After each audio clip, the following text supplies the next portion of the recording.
Hello everyone, welcome back to the channel. हमने जो memorandum of association है उसके क्लोजेस स्टार्ट किए हुए थे, जिसकी हमने ऑब्जेक्ट क्लोज तक कवर कर लिया था।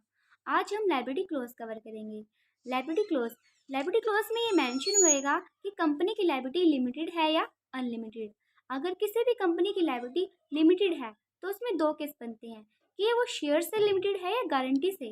अगर वो गारंटी से लिमिटेड है तो उसमें फर्दर दो केस बनते हैं कि उसके पास शेयर कैपिटल है या शेयर कैपिटल नहीं है।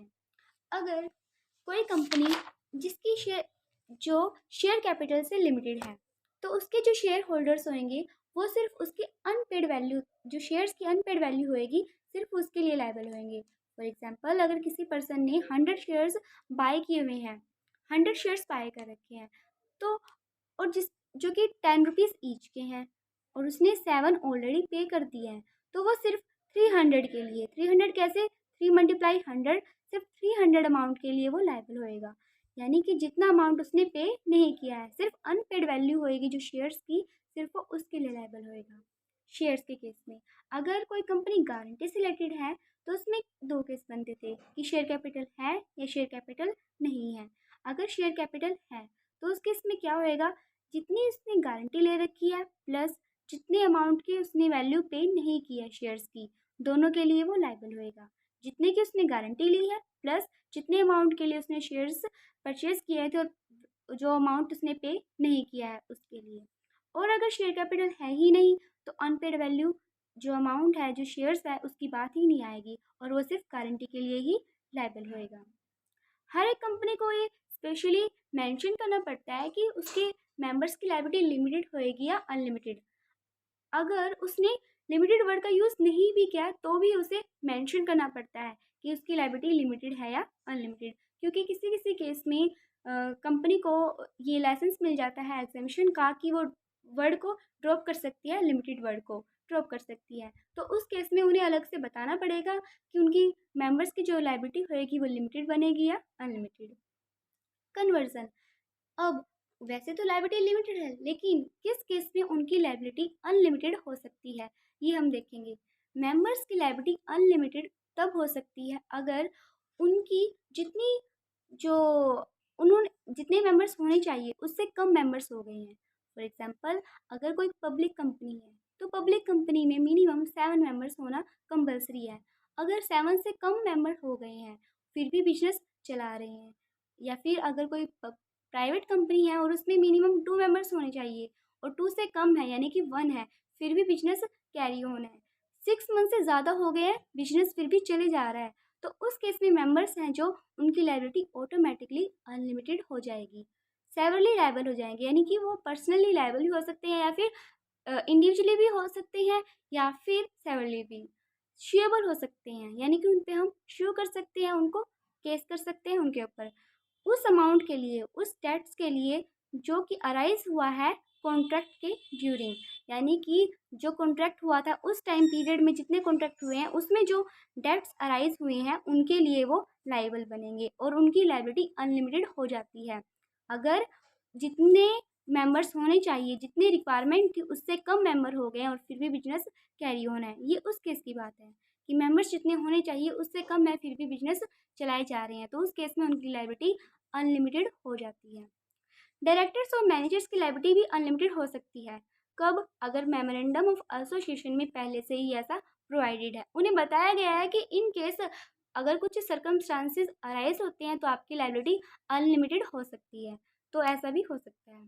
थर्ड क्या, कि डायरेक्टर्स की लायबिलिटी अनलिमिटेड तब भी हो सकती है अगर उन्होंने क्रेडिटर्स के साथ जानबूझकर फ्रॉड किया है। यानी जानबूझकर उन्होंने कोई फ्रॉड किया, उस केस में भी उनकी लायबिलिटी अनलिमिटेड हो सकती है। ये था लायबिलिटी क्लोज। नेक्स्ट जो क्लोज है वो है कैपिटल क्लोज।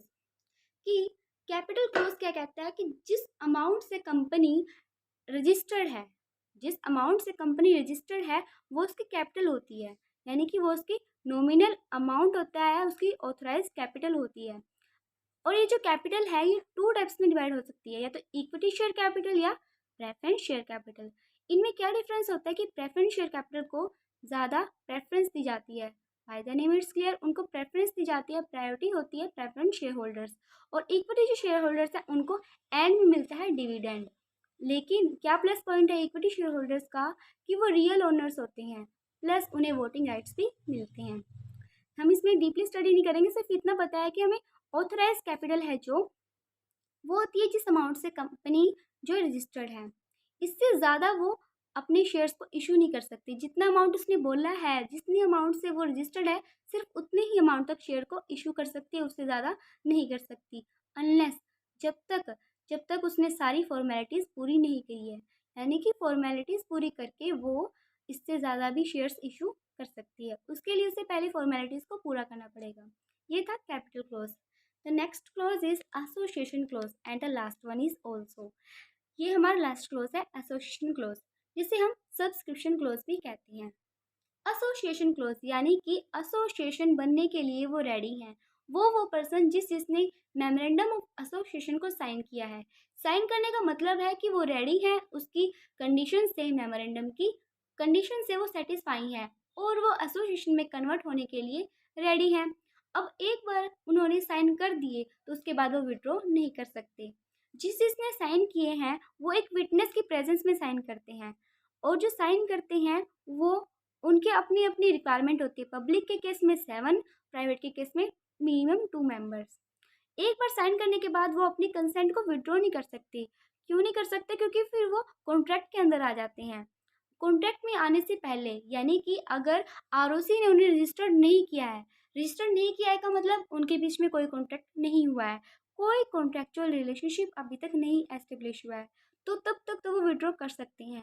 एक बार अगर आरओसी ने उन्हें रजिस्टर्ड कर दिया है, यानी उनका नाम रजिस्टर्ड हो गया है कि हाँ ये एसोसिएशन में कन्वर्ट होने के लिए रेडी है क्योंकि इन्होंने साइन किए हैं, उसके बाद वो अपनी कंसेंट को विड्रॉ नहीं कर सकते। ये कह के बाद में कि हमें तो जब साइन करवा रहे थे मिस रिप्रेजेंटेशन से इंड्यूस किया था, हमें उस टाइम फोर्स किया था और गलत चीज़ दिखाई गई थी, इसीलिए हमने मेमोरेंडम ऑफ एसोसिएशन को साइन किया है। ऐसा कह के वो अपनी कंसेंट को विड्रॉ नहीं कर सकते और उन्हें एसोसिएशन में बने रहना पड़ता है एक बार अगर उन्होंने साइन कर दिए। तो यहाँ पर हमारे जो मेमोरेंडम ऑफ एसोसिएशन के क्लोजेस हैं वो कंप्लीट होते हैं। होप कि क्लियर हुए होंगे। फिर भी अगर कोई डाउट है तो आप पूछ सकते हैं। अगर ये वीडियो हेल्पफुल है then please like and share it, and also make sure to subscribe the channel. Thank you.